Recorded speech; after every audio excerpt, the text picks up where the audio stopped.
Welcome to the party, pal. Your for the neighborhood Master Chaos, back with you once again for some movie love. Today, we're going to shine a spotlight on a fairly new label. They've only had 4 releases, so I guess you would call them the new kid on the block. Now, it seems like they're releasing 2 films at a time. Their first wave was the film American Rickshaw and Abracadabra. I saw American Rickshaw, wasn't for me, so I decided not to jump on it. But I haven't seen Abracadabra. Those are sold out when it comes to the special limited edition hard cases. Wave 2 dropped a bit ago, and I jumped on that pre-order. I said, these movies seem like they're more up my alley. I'm going to grab them sight unseen. Well, Wave 2 has arrived. If you've seen the Mail Day Monday video, you saw me unbox these, and they're pretty gorgeous. They are phenomenal releases with amazing collector items, which I'll go into in a minute. Of course, the second wave for this company is the Crimes of the Black Cat and Beyond Terror. What is this company? Well, I'm talking about Cauldron Films. Cauldron Films, in my mind, is shaping up to be the next Vinegar Syndrome, the next Severin, and I urge you to get in on the ground floor when you can, because these are going to be expensive. I imagine, I haven't looked, but I imagine maybe American Rickshaw Special Edition goes for quite a bit on eBay. Maybe. I don't know. Either way, Crimes of the Black Cat, Beyond Terror, Wave 2 for Cauldron Films. Are they good? Are they worth getting? Well, I'll tell you this right now. These are almost sold out. The special editions are almost sold out. There is a few left, according to Jesse Nelson and Diabolic DVD. And once all the pre-orders are out, they will release the remaining special editions to Diabolic. So what I suggest you do is get your name on the wish list if I sway you to buy any of these. Okay, let's take a look at the films. We'll start with Beyond Terror, because I held a poll, informal poll, in that Mail Day Monday, and I asked, which of these 2 movies would you guys like me to review first? And I was going to do it as a Master Chaos Theater, but I got busy with the Buy Me a Coffee reviews. So I decided to just do a whole big video just spotlighting Cauldron Films Wave 2 in general and review both movies. So let's start with Beyond Terror. Funny enough, I had seen Crimes of the Black Cat first, before the results of the informal poll were in. And I was telling a friend, once I got everybody's comments saying Beyond Terror, Beyond Terror, Beyond Terror, that I bet you now Beyond Terror is going to suck, because that's the one that everybody wants to see. I was kind of right. If you've ever seen Cthulhu Mansion here from Vinegar Syndrome, recent release, Cthulhu Mansion, you've essentially seen Beyond Terror. To a degree, I would say Cthulhu Mansion's better. So what do we have here? Beyond Terror.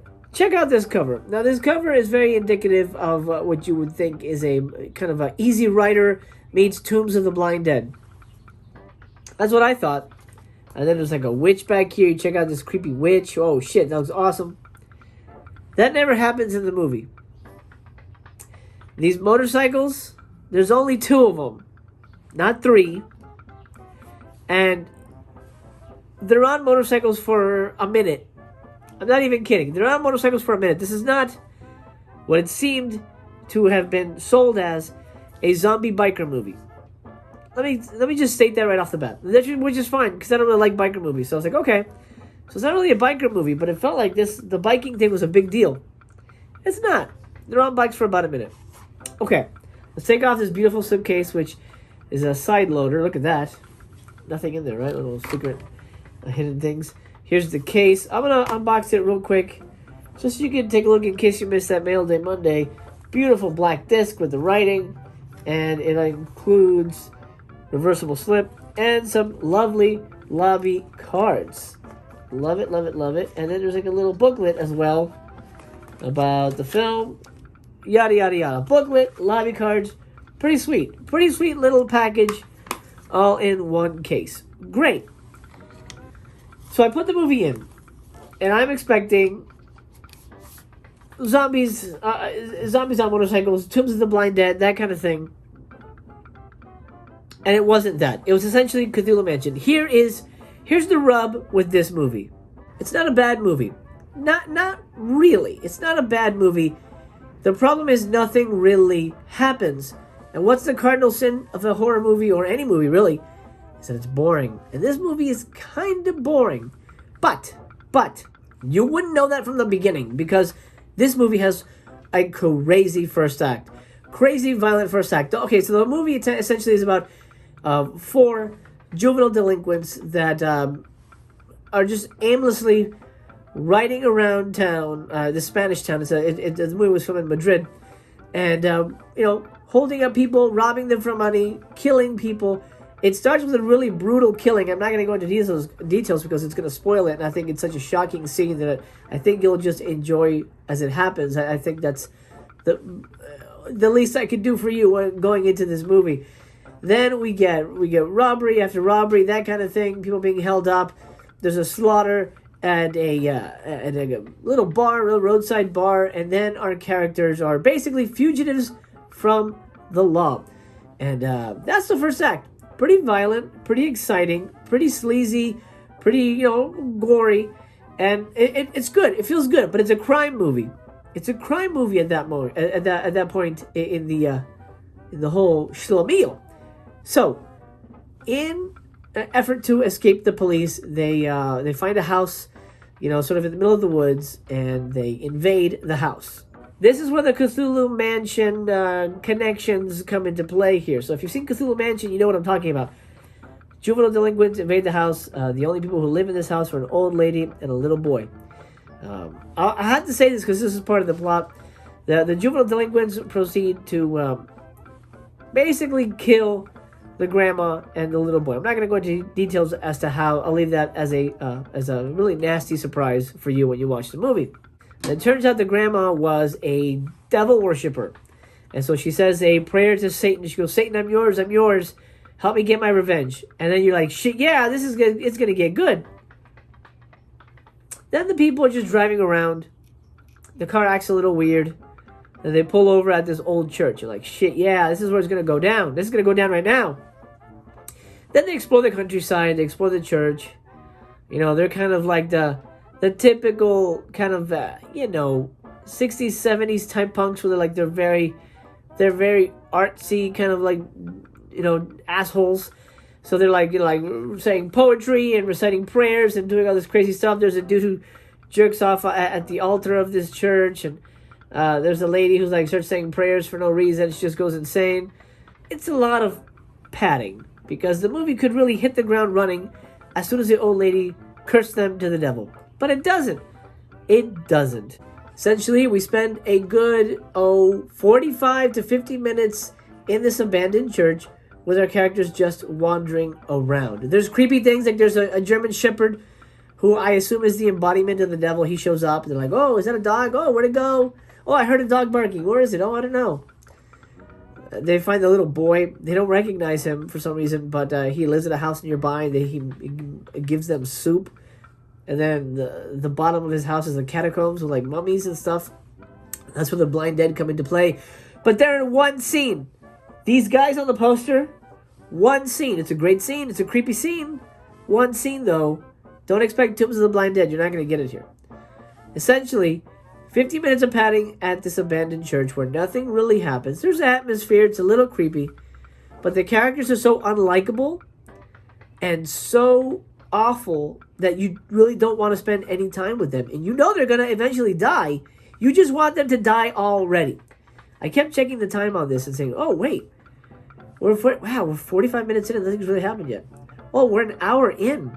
Damn, we only have 23 minutes left. When is this going to become a horror movie? Little by little, the time whittled away and away and away until I checked when it finally got paranormal. We were 10 minutes from the end of the movie. 10 minutes from the end of the movie, after spending so much time with these awful idiots in an abandoned church. And then it gets paranormal. And you know what it does? That's another cardinal sin. The deaths are off screen. The deaths, I repeat, are off screen. So we don't even get the joy of watching them being killed by whatever. I mean, you see the blind dead attack one of the characters and kind of surround her. But then it cuts away and you hear her screaming. What the fuck? What the fuck? Then another guy meets the German Shepherd and he's like, oh no! And then it cuts away and then you see what happens. Why would they do that? Why would you give us blue balls like that? They deserved their death and we deserved to see it and we didn't get it, so it felt a little disappointing. I will say the last death, I'm not going to give anything away, is the best and it's all on camera. It's a pretty nice way. The movie goes out with a bang. I'll say that. The movie goes out with a bang, but it's the last death. It's literally 30 seconds before credits roll. And it feels like too little too late as far as I'm concerned. So funny enough, the movie that everybody wanted me to review is the one I liked the least. But I'm happy I have it. I do like this packaging. I like what Cauldron is doing. And I think I probably will rewatch this. There's a commentary by Kat Ellinger on this, so I'll probably rewatch it with her commentary. Maybe she can add a little more context to the film. And maybe another rewatch will allow me to appreciate the movie for what it is and not what I thought it was going to be. That happens. That happens all the time. But Beyond Terror overall was disappointing. In my first watch, I'm going to give this 2 stars. 2 stars for Beyond Terror, but not all hope is lost. Because I want to talk about the crimes of the Black Cat. Holy shit. Let me start off with this. This is a 5-star movie. 5-star movie. Going in, I was very trepidatious. I had seen a handful of mediocre, what I would consider mediocre gialli films. And so I was like, okay, alright, I guess I'll watch another one. I like the packaging. I guess I'll watch another one. By the end of this movie, this became my new favorite discovery in a long time. As a matter of fact, this gialli alone, in my opinion, blows away anything in the Vinegar Syndrome Forgotten Gialli box sets. I know that's pretty crazy words, but it's true. In my opinion, this movie has everything you need from a gialli and more. Let's open this up and I'll show you what's inside. Okay, so you've got the case. A beautiful little hard case with the side load. I love that. I love the side load. Here's the film. This is the reversible cover. I flipped it around because I wanted to check that out. I am not going to show you. It comes with like 4 lobby cards, reversible. I'm not going to show them to you because luckily I didn't pay attention when I was opening it, but they're very spoilery, So I'm going to save you the effort because I need you to watch this movie, so I'm not going to show them to you. Lobby cards, a CD. Look at this, Manuel de Sica's soundtrack and the movie here. Beautiful. I love that solid black with the yellow on it. That is just class. Oh, I love it. So, what a package you get from the fine folks at Cauldron. You get lobby cards, you get the soundtrack with this. I don't even have a CD player, so I'm going to have to figure out how to listen to it. It's a good soundtrack, though. Trust me. But the movie is the star of the friggin' show. And what a movie. The Crimes of the Black Cat. I'm not going to get too much into the details because I don't want to ruin anything. So I'm going to give you a brief sketch. Crimes of the Black Cat is an Italian gialli that's filmed in Denmark, of all places. So the surroundings and the locations are very different. They're very unique. Essentially what you have here is a blind film composer is investigating the death of his lover, who is a fashion model and I guess part-time prostitute. Lots of nudity in this movie, which is great. Lots of mystery, subterfuge, and red herrings up the wazoo. This movie threw me for a loop because at one point I thought I had solved it. Then we get to the ending and we get twist after twist after twist after twist. I will say this. The conceit of the movie is... It sounds almost kind of dumb. I'm not going to get into that because I don't want to spoil anything. But the truth, the reveal, everything that's happening behind the scenes, everything that it becomes our eventual realization of the plot works so beautifully. It all makes sense. And that rarely happens in a gialli. The stuff actually makes sense and connects. It's gorgeous. Because something will happen, you're like, why would that happen? It doesn't make any sense. Why would, obviously, this is, if that's that, then this is this. But then at the end, you're like, oh my God, that's great. That's great. Oh, it's so good. Not a bloody movie. Not all the kills here are bloody. With a caveat. It ramps up. I would say the first kill is not very bloody. You'd be like, oh man, that's kind of lame. Stick with it. There's a kill at the end of the movie. I'm not going to go into details. You know what? I'm not going to say what it is. All I'm going to say is, because it's so shocking, I don't want to ruin it for you. That's unfair for the movie. I don't want to spoil all the surprises. Just needless to say, there's a kill at the end of this movie that is so shocking, violent, and brutal. And there's one act that I've never seen on camera before that just blew my mind how violent and awful it is, but also shocking and interesting to watch. So it ramps up when it comes to the violence. But what's great about this is that it's a murder mystery, but it works on so many levels because it actually is a worthy murder mystery. You want to know what happens. You want to know who the killer is, and you can follow along. This is not one of those, obtuse, jolly where hey, why is he there? How did he meet that guy? How did he know that this person was a suspect? It's completely clear, and you're following along step by step, and it is so compelling, so interesting, and I'm in love with this movie. As a matter of fact, I've never done this before. Never, ever, ever, ever, ever, ever, ever. As soon as I was done with this movie, I started it again with the commentary because I wanted to know a little bit more about it, know more about the director and the fact that, they filmed in Denmark and things like that. I've never done that before, but I felt so compelled to know more about this movie because this is a giallo that people should be talking about. This is honestly right up there with the Dario Argento films, but nobody mentions it as far as I know. I'd never heard of The Crimes of the Black Cat, and I'm glad I did. I'm glad I have this, and this movie, this release, made me a fan for life. For Cauldron Films. So good. So damn good. 5 stars, 100%. So there you go, baby ho. That's my review of Cauldron Films Wave 2 releases. Crimes of the Black Cat, 5-star classic movie. You need to get this. You need to get this. Beyond Terror, 2 stars. It's a little lackluster, and it never fully delivers what you expect it to deliver. And that is a cardinal sin in my estimation. Let me know in the comments, by the way, if you've seen these movies, or if you have them, if you have any impressions on them, or if I've swayed you to buy any or the other, or any of them, I should say. Crimes of the Black Cat, you gotta grab, 100%. Beyond Terror, I would skip, unless you really want to start being a completist for Cauldron Films. And it really depends on what Wave 3 is, but I'm a fan, and I'll be day one. If I like what's there, I'm gonna pre-order, 100%. I really love this packaging. I really love the movies are great, by the way. Fantastic, clear, crisp, gorgeous, restored to a T. You know they care. You can tell they care, and I love that. So that's my thoughts on Wave 2 of Cauldron Films. I hope you become a fan as well. I hope they steer you in the right direction, and you can grab some of these beauties for your collection. Okay, pal. That'll do for me. This has been your friendly neighborhood Master Chaos. Just a reminder, if you want to support your old pal, buy me a coffee. Link in the description. buymeacoffee.com/Master Chaos. I can't monetize the channel because Google is being a dick. So I'm going to resort to fan-backed donations like Buy Me a Coffee, which, by the way, if you donate, earns you a right to pick a movie for me to review on Master Chaos Theater. Also, I will be starting a Patreon, so heads up on that.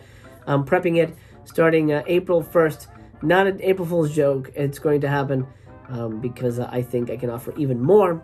And once I hit the year mark here on YouTube of daily content, I'm announcing it now. I'm no longer going to be doing daily shows on YouTube come July 5th. So keep that in mind. Keep that in mind. Once I hit 1 year goal of daily videos, that's it. That's it for Papa. But I will be on YouTube still, and I'll probably only be doing the videos that I think have the most traction. For example, the unboxings, the Mail Day Mondays, the review roundups, that kind of stuff. And every once in a while, of course, I'll be here for Vinegar Syndrome announcements, Severin announcements, that kind of stuff. I have fun with that anyway. But the real party, the after party, is happening on Patreon. Details coming. I'm preparing a whole slew of fun stuff for those who choose to join me at the after party. That's where the real Chaos crew hangs out. Okay, my friend, details on that coming soon. Let me know if you're going to grab these Cauldron releases, and fingers crossed we'll find out about Wave 3. I'll do a video on it as soon as we hear. I love you very much, my friend. Remember that. I love you just the way you are. You're special. You're important. You mean something. Not just to me, but to the world at large. Remember that. That's important.